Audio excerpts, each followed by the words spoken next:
This is Red Rosamond, and you're watching Music Existence.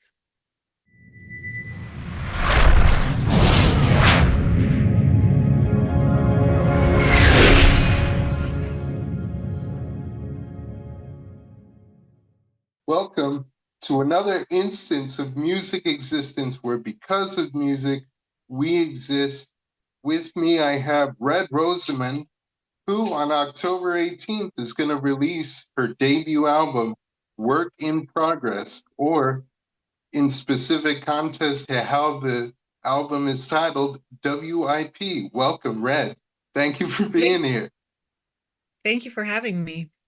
So I have looked through your Spotify playlist because you do have artist playlists, and I Yep. saw that you had a lot of R&B and so on there. There's a lot of Etta James, Leslie Gore, Nina Simone, and what was it about those artists that still resonates with you today enough that you'd included them on those playlists? You know, I ever since I first heard soul music and soul singers in particular, like Etta James and Aretha Franklin, and I mean Otis Redding, there's so many. They just lit my soul on fire. There is a courage and authenticity in the way that they deliver a vocal that is just so um it's just so visceral for me. And music for me, like I listen to music because it really, for many reasons, but like one of which, like it makes me feel something, and that's my aim with my own music is to create a space to inspire people to feel something. And soul singers will forever be that for me. So they will, I mean, I'm inspired by them daily. They have healed me. They have brought me through so much, and I just so respect it. That's awesome. And when it comes to those who supported you early on, do you still think about that initial support that led to your drive and allowed you to pursue music full time? You still think back to them and you think, man, if it wasn't for them, I'd still kind of be in the trenches and kind of figuring out where I would, fit in. 100%. I mean, I'm just, I'm just honestly filled with gratitude every day for the support that I've received. I like many other people, I wasn't like a child prodigy. I didn't like pop out of the womb like belting a tune, like I was a very shy kid. I'm a neurodivergent person. I am very hypersensitive. So for me, like having this support around me to cheer me on and to like, and I've also had many iterations in my career. I wasn't always Red Rosamond. This is just like the newest, I guess, not persona, but like just like the newest face of what I'm doing musically, like feeling wise and what it's evolved to. And I'm always just in awe. Like even when I get comments on social media or like I speak with fans who are like, I've been with you since like, you wrote like blah blah blah. And it's just like I'm just touched. I make music for listeners. I do it for myself for the process of it, obviously, because I'm obsessed with it and I love it. But like to have that support and to have like a family who's always supported it, that's just a blessing. I mean, there's no two ways about that. You mentioned going through other iterations of, uh, you know, musical projects, I call them, rather than personas. And what led you to Red Rosamond? I think it was a geographical switch. I moved from Toronto to California. And for me, the way my brain works is like it's very black and white in a lot in a certain ways. Like creatively for me, it's like I like the idea of a fresh start. I don't like to be boxed into something. And so when I moved, I had actually just gotten out of a record deal in Toronto. And creatively, I was just feeling like moving in a different direction and I wanted a new energy with it. And for me, it was just as simple as that. It was just like, okay, I'll just switch the name. There's like, it's a clean slate and I can create and build what I want from this space. So was it Yeah. outright rejection that prompted the new name, or was it just a continuation of like the support that you kept receiving? Yeah, no, it wasn't a rejection. It was definitely just I don't know. It was just like I was doing like a blues garage rock project, which was sort of outwardly looked like a band, but it was me writing it and I hired players and I think because creatively I wanted to move more into focusing on my vocal at that time, um, and less on the guitar. I wanted to put down the guitar. I For me, it just felt like, yeah, like a natural progression. And I just felt excited by the thought of not being, because that project in particular too was very confined and on purpose. Like I wanted to only have it at first as a two-piece, kind of like the White Stripes, um, or the Black Keys. And like I really Oh, wanted who's to the move other out of guy that. in your band then? Who was the other guy? There was a few iterations of people in the band at the time. But Oh, okay. yeah, but then yeah, eventually I think it was like I just wanted, yeah, a fresh start. And you mentioned your more rock influences, and that didn't leave you entirely because in Red Rosamond, even in Don't Let Our Love Grow Cold, there's Hmm. still plenty of rock in there. And Yeah. you've gone through like many iterations, even within this project. You have this kind of sunshiny kind of soul approach. You have a little bit of that rock still there, and then you go into like more dark wave, more like I don't know, Hmm. like reductress kind of pop Yeah. kind of. It's a really interesting transformation. And over the years, was that kind of a reflection of the people you've worked with and it kind of surprised you in a way? Or were those indicative of the directions that you wanted to explore anyway? It's a really great observation, first of all. Um, I think it does have a lot to do with who I was working with at the time, especially like some of the poppier stuff because I'm signed to a pop publisher and I was in a lot of writing sessions and I was writing a lot for film and television and some of the songs that are released under my name are songs that I wrote specifically for film and television with no at the time when I was writing them I didn't have an inclination to release them, but it just so happened that when let's say like the television show aired or whatnot, there was just like a big demand for it. Like it was just very apparent, like, oh, I should probably release this. People are like really into this and looking for it. And so I think, yeah, I think like that had a lot to do with it. I also think like there was a period in California when I was out there writing a lot, and making music a lot. I think I was just in a space of just exploration. I am a student of music. I always want to learn. I'm a very like obsessive person when it comes to that. And so it is still authentically me. It's still my voice. It's still my writing. It's still a part of who I am. And I think, coming full circle, what's more exciting, and I guess the most exciting for me is this album that I'm about to release because it's the first body of work I've ever written, performed, and produced myself. And so I think for the first time, I can literally, when somebody's like, what type of music do you do? I can like send them to this album and say, like, this is what I do, which is like it's a great representation of like the totality of, all of my influences, all of the things I love about music, and a lot of who I am in my vulnerability and in my emotions, as opposed to just like people coming to my Spotify, let's say, like listening to like a few tracks and they're all so start like they're different, so it's cool to have something that ties it all together and brings it full circle. That's a really good point. And before we get to the album, I mean, you mentioned writing for TV and film. Does the Mhm. approach change that much? Um, like in terms of when you write a song to release on an album versus like when you're writing for TV? Is it more scenic?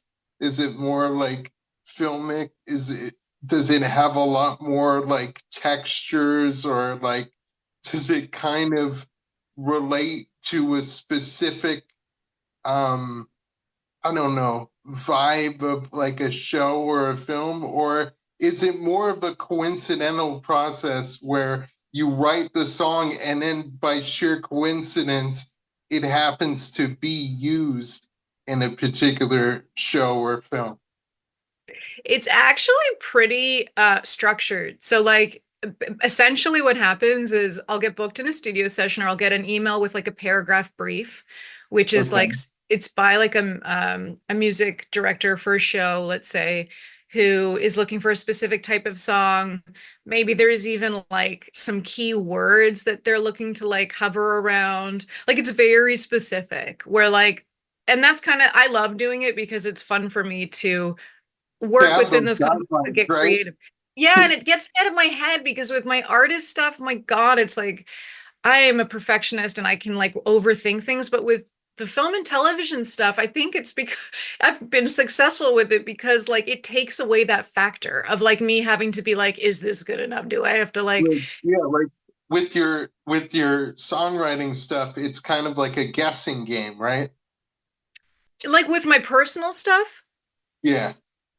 Yeah, like with my personal, I don't know if it's guessing game, is it? But it's like because it's way more like I consider it channeling where like I'll get into a space and I'll just like get on the mic and let whatever comes out and I don't really actually think about what I'm going to write about most times. I'll just make a instrumental and then get inspired and then go on the mic and like literally stream of consciousness and then kind of piece it together and let the song tell me what it's about. So it's a very different process for me. It's almost like an abstract painting. Like it's like very different. Whereas like film and television, it's like very structured. Oh, all right. So that's awesome. I think what you can draw from it is uh, with film and television procedure, the information in the email comes first, whereas with Yes. Yeah. personal stuff, the instrumental comes first. Now, is that the approach that you normally take? You lay down the instrumental and then the characteristics of the instrumental kind of inform you what the lyrics are going to be? Yeah, that's why I've written this album. Like because I wrote it at home on like a laptop, like I started with like samples or a plugin and I started playing something, or I'll start playing some piano or whatever. And it's just the mood of it. I think it's like creating an atmosphere for me. I'm very sensitive to that. I'm very like intuitive with my music. And so yeah, it's like a feeling. Once I'm like working on something and I'm hovering around something, and then I'll know once I lock into an emotion that it's giving me. And then that's when I'll just like immediately hop on the mic and just start singing. Mm-hmm. And another interesting kind of breakthrough part of your career was this goes back again in 2020. You worked with Chris Evangard on Inside, and that one Yeah. just really took off. What do you Yeah. attribute to that? I think it's funny because this song was actually written in a writing camp, like for film and television. Wow, And that's yeah, which is amazing. so it's so It funny all because we comes got the back brief. together. Yeah, it's interesting that I'm really grateful for that song and I love Chris and he's so extremely talented. And we got in the room together and we connected as people first, which is always like very important. And we just looked at each other and said, okay, here's the brief, but let's just have fun. Let's just like do whatever. And it was actually the last session that I did before I left California to move back to Canada.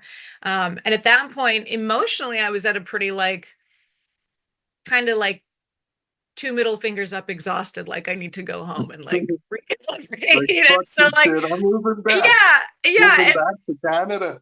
yes. And so I think that session was magical. And I think the song really worked because A, Yes, Chris is honestly a genius. And he is so emotional in how he produces. right. Like he's very calculated but very emotional. And I'm very emotional as a singer and a writer. And so when our worlds collided, it just really we wrote that song really quickly and not I didn't even like I was like, whatever, like this could be great, this could be nothing. I don't care. I'm so tired. Like I honor the song, let's write the song, but like no expectation of this song after we did it. I didn't think anything of it. And then as soon as I moved back to Canada, it was just And like it blows out.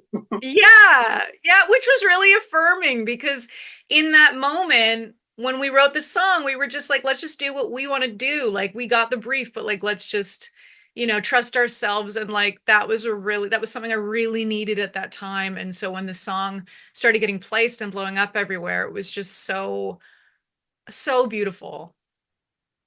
Nice. Now, going into your album, uh, Work in Progress or WIP, Mhm. um, it's it taps into a little bit more of that vulnerability, and there's that, a lot of what you express having to do with, love and relationships. And of course, with social media being saturated as it is, I think you see the contention. There's all this divide about like men and women saying, oh, we don't need each other. I'm comfortable dying alone. And it almost seems to me like they're ignoring their feelings. And like Mm. by having this outlet of making music, you show that, being able to love for someone, being able to care for someone is still there. You still do care. So it's refreshing. Oh, that makes me smile. That's like such a beautiful compliment. Like I said, music for me is honestly like my main goal is to inspire people to feel. I And think, it's like not you to said, ignore the discourse too. well, Because that's it's just it. amazing.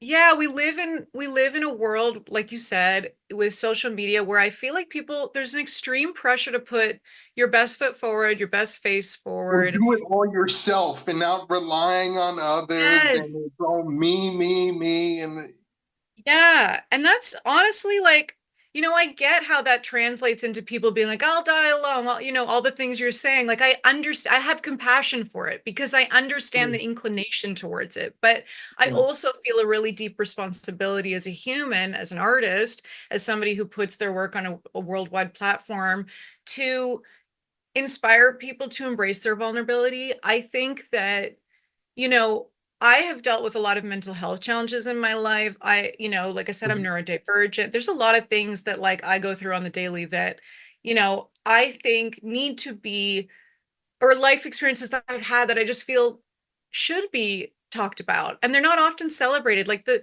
things I end up, I think, singing about in my songs are corners of ourselves that maybe are a little overlooked. And I really want to create a safe space for people to listen to music, to feel like, oh, it's okay that I feel this way. It's okay to be hurt. It's okay to be mad. It's okay to feel insecure. It's okay to love. It's okay. Like, it's all okay. And I think that, like, that message, if I can have people walk away with that from the album, where it's like, oh, I can still be a bad bitch, but like at the same time, you and I can be a think that's softer. yeah, you can be a soft bitch too, and we love that. Like, that's what I want. I want people to feel like I can be it all. We don't have to just be like independent, like, doing our own thing. That's great too. And if that's what you want to do, do that. But like, I also just want people to know like they can surrender also and like accept themselves in their totality. Hmm. And it's really cool because you do go back to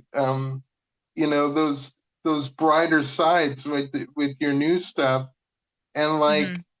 and it really is, it really is cool because it's not just all like we were saying, it's not just all dark, all like self-centered kind of stuff. Like Yeah.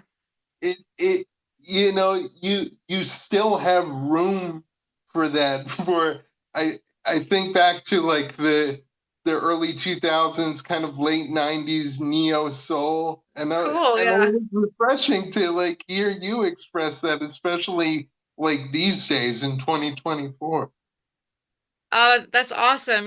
I have been really actively like trying to chase my joy. And I think like life is hard and life is tough and life has all these things, but also like we need to balance that. And like for me, that was a very active decision in my personal life. And I think it just fell into the music. Like for instance, when I made Please, it was after like actually writing a bunch of dark shit. And all of a sudden this Mhm. song just like pierced through. And it was like, Then whoa. it became funny shit. Yeah, and I was like, this feels good. Like, what's this feeling? And so And I it tried to helps a explore lot. that. It Yeah. helps a lot too, because when you're writing a very sun drenched upbeat song, it could be about negative shit. But like especially if you're if you know the melody is like very dark and depressing, sometimes it kind of you think too far into it, you dwell on it a little bit, and sometimes Yeah. like because of that mood, like you're not even like really compelled to work on it. But if this really is something that is very sunny, it's very positive, or it seems very positive, it moves Yeah. you, it uplifts you, like I think it you're more inclined to like work on it and like really bring it out. Man, that is such a cool thing you just said. You know what, I agree. And I think that like bringing it back to my life, I have really been trying to focus on this ability to hold both like grief and joy at the same time. And I think in life, we oftentimes are experiencing that. And that's a difficult thing to balance. And I feel like Please is one of those gifts that just came through me that, like you said, I love how you said, like, because it's in a very sunshine atmosphere, it creates this like fun space for you to explore your hurt, basically. Or like, you know what I mean? Like, where it's not as like just like drudging you down. Like, and I love that, like I think that that is if that's how you listen to it and that's how what you took away, like that makes me so happy. Mm-hmm. I really love like, and it shows that there's no shame. Like every Yeah.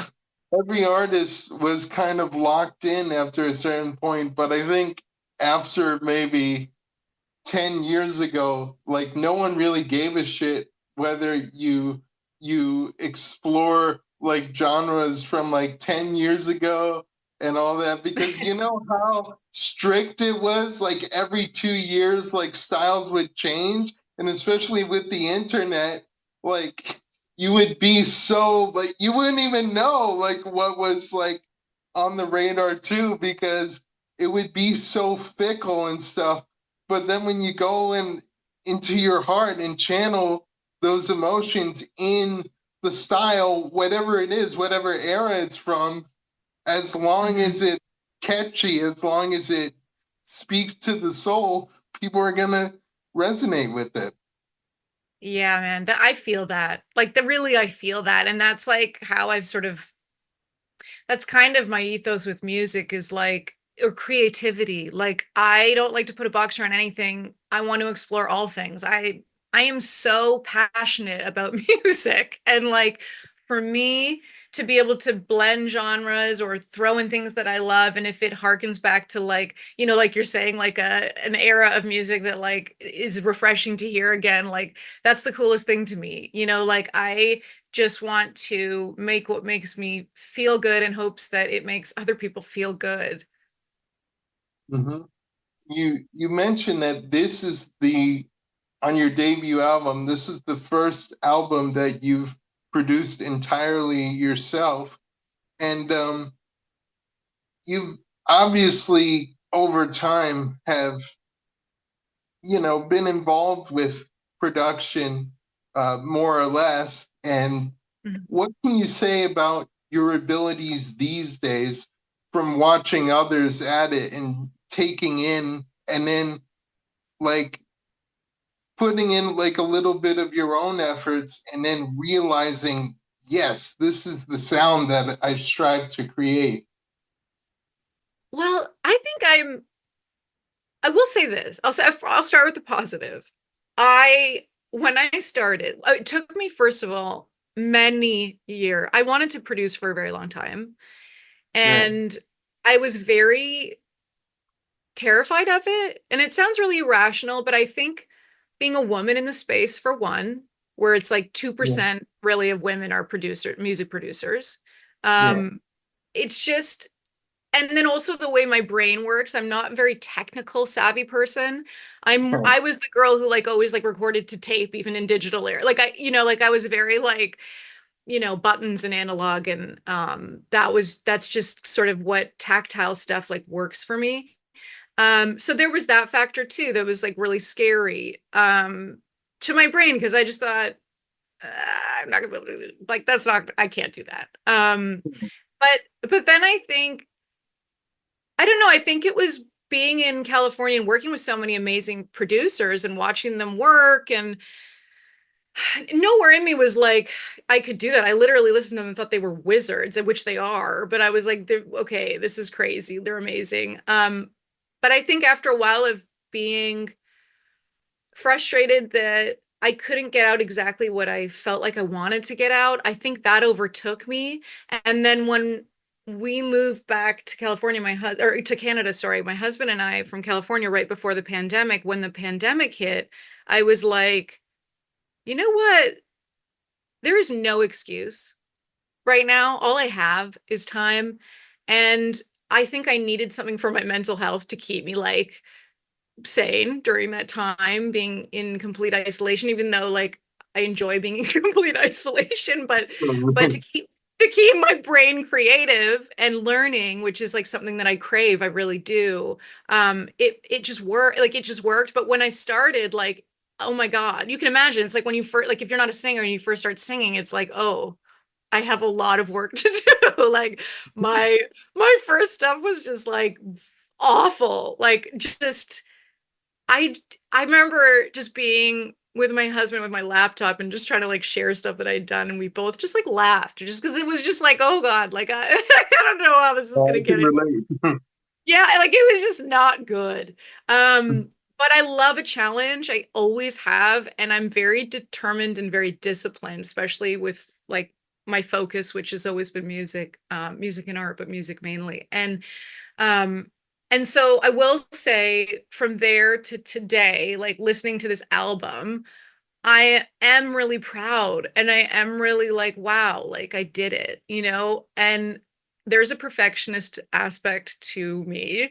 So, like, obviously, for me, there are things that I hear that I'm like, "Ah, I wish that that was like it. I'm always going to want to improve and do greater and learn more. And that's always just going to be who I am. But that aside, I don't I don't think I can compare myself to other producers, but I will Mhm. say, in comparison to myself, I'm extremely proud. I'm extremely proud. When I sat down to learn how to produce, my brain, like, literally, it was like it turned off. Like it was like fighting with my brain to actually get it to like pay attention. Like I would watch YouTube videos of people talking about EQ and literally wanting to fall, like almost falling asleep. Like my brain just like didn't want to know, or Yeah. I wanted to know, but my brain was like fighting It's against it. It was like, so this is much not when you watch interesting. those like 9 hour EQ courses. Yeah, no, I'm not even, but that is what I was doing. Like I was like really about it, but like really Me had too. to fight. Yeah, and I had to like fight my brain on. I don't know how it was for you, but for me, it was a battle. Like it really was. No, no, exactly the same.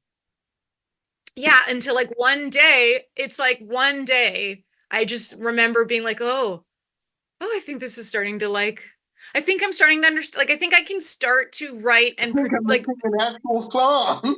yeah, yeah, no, literally. And then past that, it's like once I remember when I produced Oceans and Valleys, the first song on the album. Right. I actually had an entirely different album done. And I had, Wow. yeah, and I had written this song or produced this song. And at afterwards, I was like, oh, this is what I was trying to get at. Like, this is the atmosphere, this is the tone, this is the arrangement, like, this is the world that I wanted the other stuff to be in. So from there, I started from scratch and built the album that's now. Wow. That's Yeah. awesome. And good on you for staying to that and kind of channeling out all the dross from those, extended courses and really taking in what's necessary. But considering the career that you've had thus far and everything you've worked up to, what have you learned about yourself, not only as a musician, but as a Mm, person? my goodness. I I think I've learned my purpose clearer.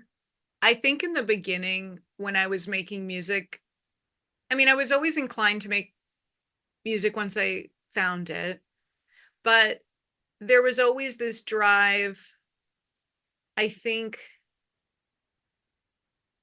to succeed in certain ways. And I think over time, spending a lot, I mean, I've been doing this for a minute, and there were many times in my career when it was very easy answer to walk away, up Mhm. until I made this album. I mean, literally, this album was me saying, you know what, I want to, before I'm exhausted, I haven't been making financially enough money to have the sustain. So for me, it was like, I'm going to do one last hurrah. I'm going to challenge myself. I'm going to learn how to produce. I'm going to put everything that I've learned into a body of work that I feel like I said, I can send somebody to and say, this is what I'm about creatively at this moment anyway. Like, this is the culmination of everything that I've, you know, learned and loved about music, and homaging it in a lot of ways. A lot of different eras of music are in the album. And all that to say, I think for me, my purpose really became crystal clear in that, like I mentioned earlier, I really, the one thing that's kept me sustained throughout my career is that support from people, fans who come to me at shows, or if I'm performing and I look out into the audience and I lock eyes with somebody and, they're emotional, and we share this moment of music is healing, and I know I have the ability to be vulnerable. And I hope to inspire people to feel safe, to feel vulnerable, like I was saying before. And that to me is the magic of music. That is my purpose with music. It's not just like this vanity project that I'm like, maybe once when I was 16, I first picked up a guitar. I was like, oh, it'd be so great to be famous and play these things and do this stuff. And, yes, it was about the music All always, the things. but there was, yeah, and like, don't get me wrong, I want to do all the things, but there is just more of a driving force behind it, is like having so many people throughout the years come to me and say, you know what, you've made me feel seen. Or, as somebody who has felt very misunderstood my entire life because of my own mental health stuff or neurodivergence, it's important Mhm. to me that other people, that I can help other people accept or self-love or just feel seen for 5 minutes or 4 minutes while they're listening to a song, like 3 minutes, whatever it is. Like, I I think that's the main thing for me, is like my joy comes from, like, I'll make music no matter what, whether I'm doing it alone and never releasing it or whether I'm releasing it again, like who knows. But like for me, that's imperative. I process my life through making music. Like that's how, like, because I process stuff slower, I think, than a lot of other people, and music really helps me do that.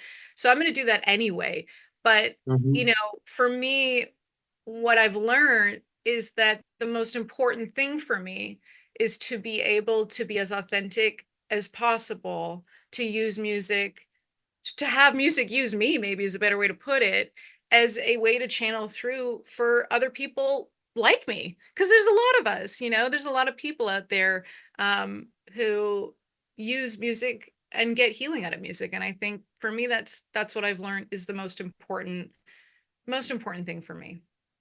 Mhm. And you mentioned a really good point about um, feeling isolated going with your own struggles with not only with your mental health, but with neurodivergence. With me, Mhm, in particular, I was born disabled. I mhm, have cerebral palsy. I'm in a wheelchair, and it you really, when it comes to anyone with any kind of disability, like the hardest learning curve in life is just finding people who accept you, not just mhm. acknowledge you. Yeah. Yeah, I get that. And you seem to have really worked through those challenges, and you've found an avenue for yourself where you you're past all the indifference, all the dismissal, all the, well, how's that going to work? Well, you can't do that because of Yeah. this and that. You found your people. You found people who don't just listen to like a bit of what you have to say and say, well, yeah, I can't relate to that exactly.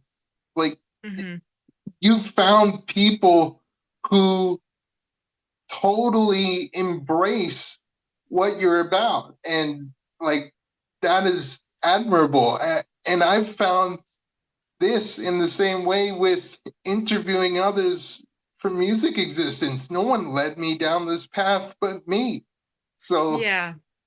it really is, you really have to kind of, I know we had an angle of the interview where it's all about, selfishness and all of that and how we want to curb that, but sometimes we really do have to listen to ourselves when everyone else is either telling us no or dismissing us or trivializing us or anything like that.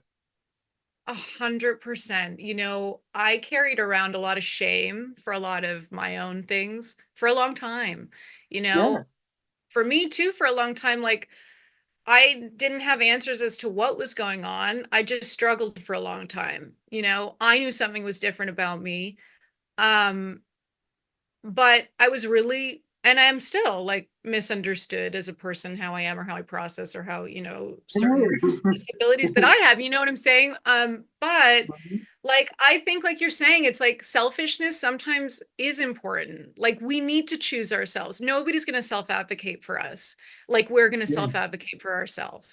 And if you have the courage, and if you have the courage to do that, like you have with your music existence, like that's empowering, not only to you, but to the world, to people like us, like to people like you who are like, I didn't know that was a possibility. Just like me with production too. Like I want young girls, women, neurodivergent people to look at that and to look at me and say, oh, there is representation. Like, oh, that is a possibility for me if I want it, and maybe if that's a possibility for her, if she wanted it and she just did it, no matter what anybody said or how difficult it was for her, like uh, that means that the sky's the limit for me and my dreams. And like, really, I Mhm. want everybody to feel like if you have a dream, go live your dream.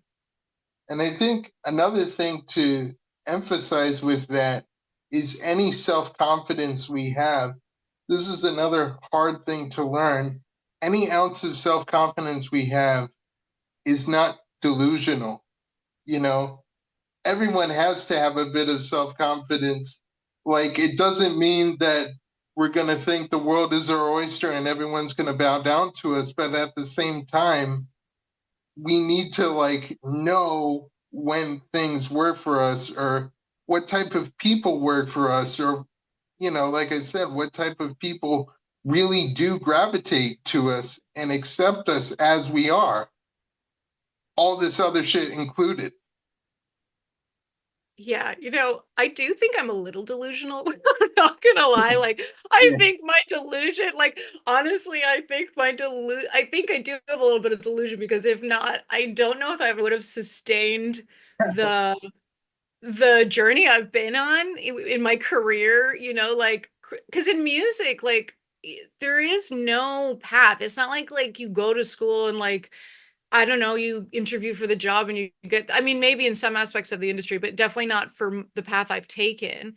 Um, and so because of that, like factor, I think there is some level of delusion to like saying, no, I'm just gonna do that. I'm gonna figure it out. I'm gonna create the path. This is the type of music I want to make. I'm gonna figure out a way. But, you know, that to say too, like I think that I think that I really believe that if you start to accept yourself, and if you start to be kind to yourself, and if you start to explore every part of yourself that is, growth, like that's what the album's about. It's like good, bad, everything in between, or whatever you perceive as bad, I think that that will innately attract to you your people.